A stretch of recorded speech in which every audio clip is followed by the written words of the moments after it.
Daryl Odom was 52 years old and had been a certified public accountant for 26 years when he stood at the left podium of the Family Feud stage in Atlanta, Georgia, looked at his 76-year-old mother Inez, and said, in front of 300 people and 4 running cameras, "Mama, that's wrong. Stop talking. Just stop." He said it the way people say things that have been said many times before in private, with the particular ease of someone who has never been interrupted doing it, and he reached past her and physically moved her back from the microphone with one hand on her shoulder, the way you move a child who is in the way of something. Inez did not stumble. She did not cry. She stepped back one pace and folded her hands in front of her and looked straight ahead with the composure of a woman who has been standing in difficult rooms for 76 years and has never once left one before she was ready. The studio audience went silent. The competing family across the stage went still. Steve Harvey, standing 6 feet away at center mark, watched all of this happen in the span of 4 seconds. He did not look at the producers. He did not look at the booth. He set his microphone down on the podium, the specific, deliberate motion of a man who no longer needs amplification for what he is about to say, and he walked to Daryl, and he said 2 sentences. Daryl Odom left the stage, and then Steve Harvey walked to Inez, and he stood in front of this 76-year-old woman in her church clothes and her good shoes, and he said, "Tell me about yourself."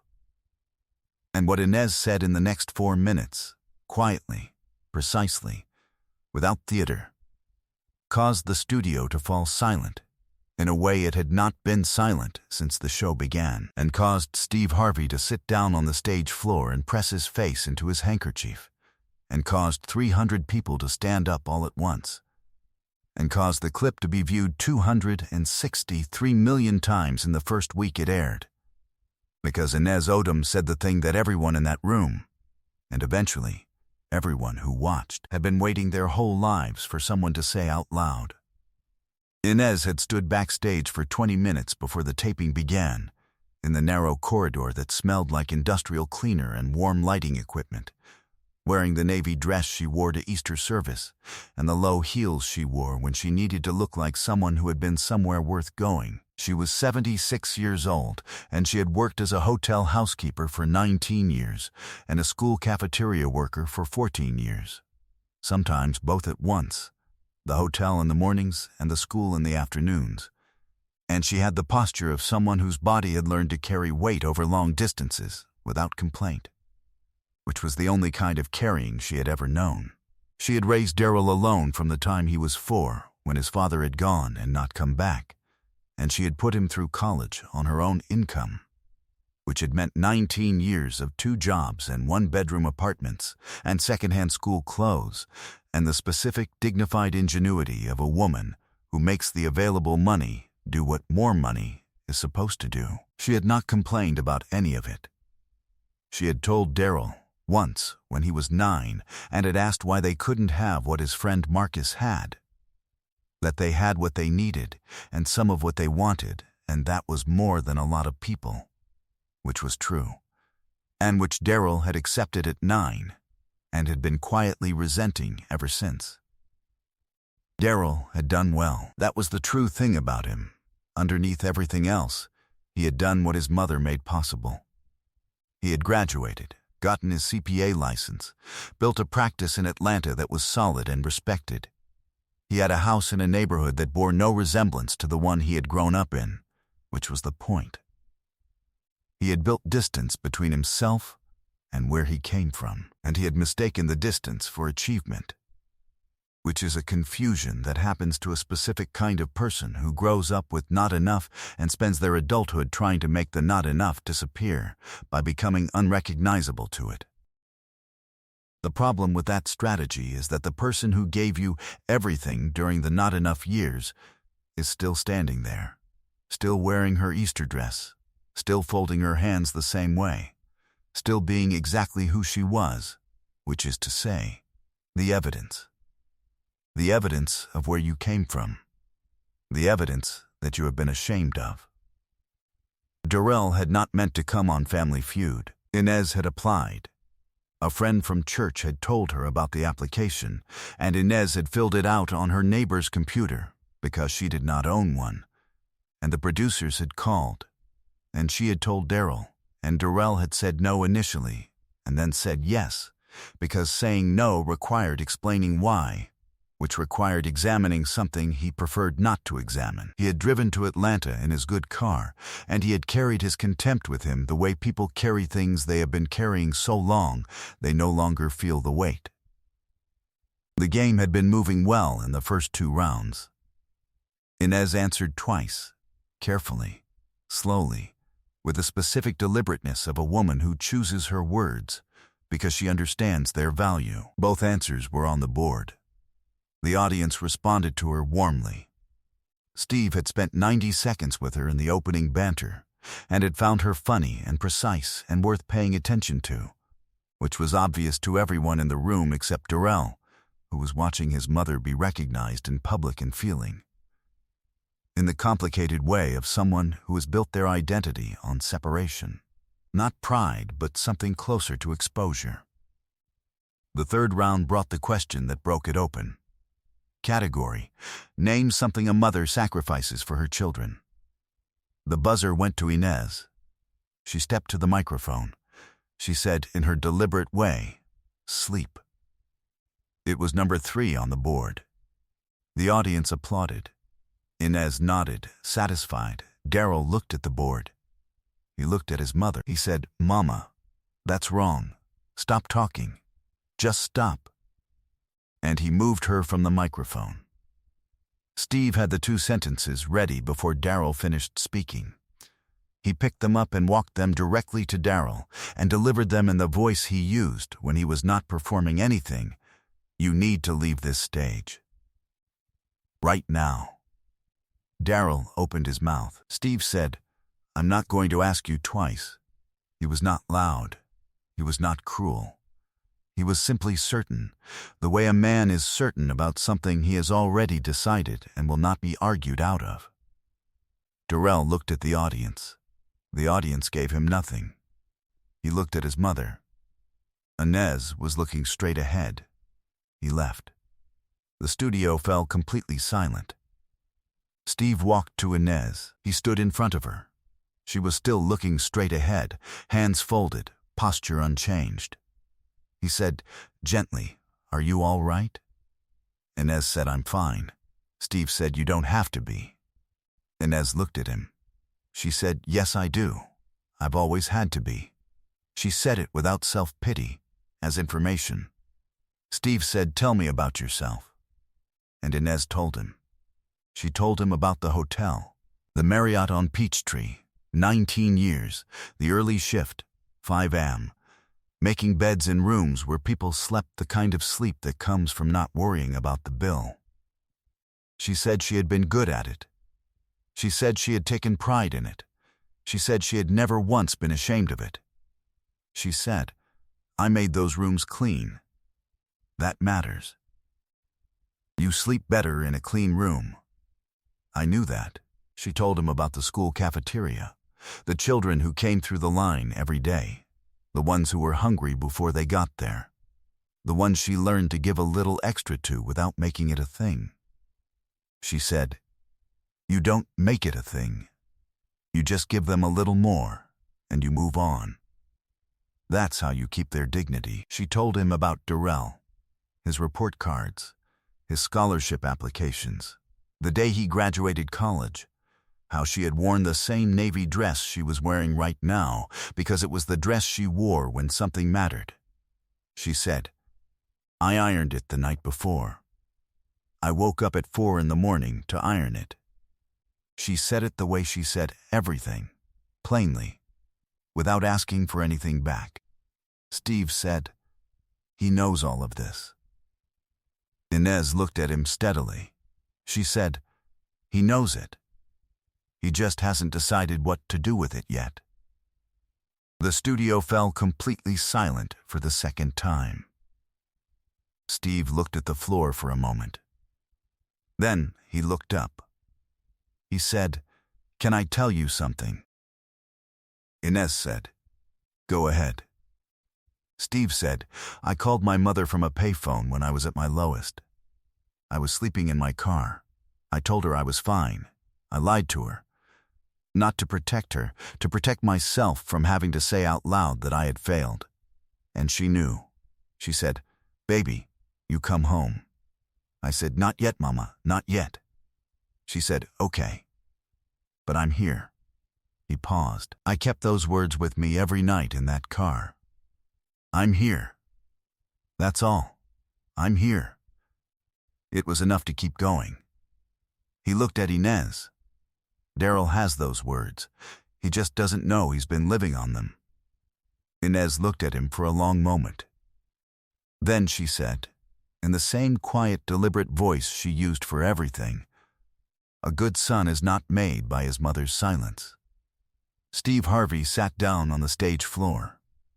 Not dramatically, not his performance. His legs simply made the decision that the floor was the right place to be for what had just been said. He sat on the floor of the Family Feud stage in his suit, and he pressed his handkerchief to his face, and the studio held itself in complete silence for the longest unbroken quiet in the show's recorded history. 11 seconds, which the director later said felt like a country. And that wasn't even the part that made Steve cry. He stood up. He pulled his phone. He called his sister Phyllis, the oldest of Steve Harvey's 7 siblings, the one who had been there when there was nothing, who had sent money she did not have, and letters she did not have time to write, and had never once mentioned either. She answered on the second ring. Steve said, "Phyllis, I need you to talk to someone." He handed the phone to Inez. Phyllis said something. Inez listened. Her face did not change, which was its own kind of expression. The face of a woman who has received recognition so rarely that when it finally comes she holds it very still, the way you hold something full. She said, "Thank you, baby." She handed the phone back. Steve said, "I love you, Phyllis." He ended the call. But Steve wasn't done. He turned to the Washington family from Memphis, the competing family, who had stood at their podium through all of this in complete stillness. Their grandmother, Ruthie, 71 years old, already moving before Steve turned toward them. She crossed the stage without being asked and stood in front of Inez and said, "I worked 30 years in a hotel too. The Peabody in Memphis. I know what it costs to make a room clean enough for somebody else to sleep in." She took Inez's hand. She said, "You raised him. Whatever he does with it is his, not yours." She walked back to her podium. Steve announced both families would receive the full prize. He said it was a decision he had made before the taping ended. Then he turned to the camera. He said, "I want to talk to everyone watching at home.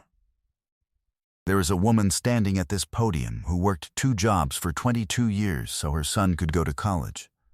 She made beds so he could have books. She served lunch so he could have a future. And today he moved her away from a microphone she had every right to stand at." He stopped. "I need every child watching, every adult who was once a child, which is everyone, to hear what Inez just said. A good son is not made by his mother's silence. That means your mother's patience is not an invitation to take her for granted. Her composure is not permission. Her love is not a resource to be managed. It is the thing you were built from. And when you forget that, when you walk onto a stage and put your hand on her shoulder to move her out of your way, you are not moving her. You are showing the room exactly what you're made of." He looked at the door through which Darrell had exited. "He can come back," he said. "Not today, but he can come back." The episode aired 6 weeks after the taping. In the first 24 hours, 58 million views, the fastest single-day total for any Family Feud clip in 3 years. By the end of the week, 263 million. The hashtag #SheRaisedYou trended in 38 countries for 13 days. Social workers, family therapists, and elder care advocates shared the clip extensively. 3 academic papers on intergenerational shame cited it within the first 6 months. Daryl Odom watched the clip 11 days after the taping, alone, on his phone, in his car, in the parking garage of his office building in Atlanta. He has said, in the one interview he gave 7 months later, that he watched it 3 times. He said he did not recognize the man at the podium as himself at first, not because the footage was unclear, but because the person he was watching behaving that way was not someone he understood himself to be. He said, "I kept thinking, who does that? And then I kept having to answer my own question." He said he called his mother that evening. He said the conversation was short, and that Inez, characteristically, did not make it harder than it needed to be. She said, "Come for dinner Sunday." He came. He has come every Sunday since. Inez still has the navy dress. She wears it when something matters. She wore it to Daryl's daughter's school recital in December. She wore it to the opening of a community financial literacy program Daryl established in the neighborhood where he grew up, an initiative he funded and named after the school cafeteria where his mother had worked, which he said was the right name because that was where he had first understood what it meant to give someone a little more without making it a thing. At the opening, he introduced his mother to the assembled crowd. He said, "This woman made me possible. I spent a long time being confused about that. I'm not anymore." Inez stood beside him in the navy dress. She did not say anything when he finished. She folded her hands in front of her the way she always had, the way she had stood at the podium after he left the stage, with the composure of a woman who has been standing in difficult rooms her whole life and has never once left before she was ready. The Raised Right Foundation was established by Steve Harvey 4 months after the taping, dedicated to elder care support, intergenerational family counseling access, and financial assistance for elderly parents of adult children who require support. The motto, from Inez's words, "A good son is not made by his mother's silence." In its first year, the foundation provided elder care support resources to 1,640 families across 27 states, funded 280 family counseling programs, and partnered with 6 senior care organizations to embed family mediation services in long-term care facilities. Inez is 77 now. She goes to church on Sundays. She comes to dinner at Daryl's house after. She sits at the kitchen table and eats the food he cooks, which he learned to do in the months after the taping, because he decided that cooking for his mother was a thing he could give her, that she had always given him, and he had never returned. She says the food is good. She says this plainly, without performance, the way she says everything. He says thank you. She folds her hands. They sit at the table. That is enough. That is, by any honest accounting, everything. A 76-year-old woman stood at a podium after her son was removed from a stage, and she did not collapse or perform or ask for anything. She folded her hands and looked straight ahead, and when a man asked her to tell him about herself, she told him, plainly, fully, without decoration. And what she said was the truest accounting of a life that room had ever heard. Not because it was dramatic, because it was real. Because she had made beds and served lunch, and ironed a navy dress at 4 a.m, and raised a son who forgot for a while what he was made of. And she had waited, with the patience of someone who has always known that the things you build with love eventually come home to you, even when they take the long way. If this incredible story of Inez and what she built, and the son who finally found his way back, touched your heart, subscribe to this channel and hit the like button. Share this with someone who believes it is never too late to come back to the people who made you. Have you ever had to find your way back to someone whose patience you mistook for permission, or been the person who waited? Share your story in the comments, because as Inez proved, love does not have an expiration date. It just waits at the table until you're ready to sit down.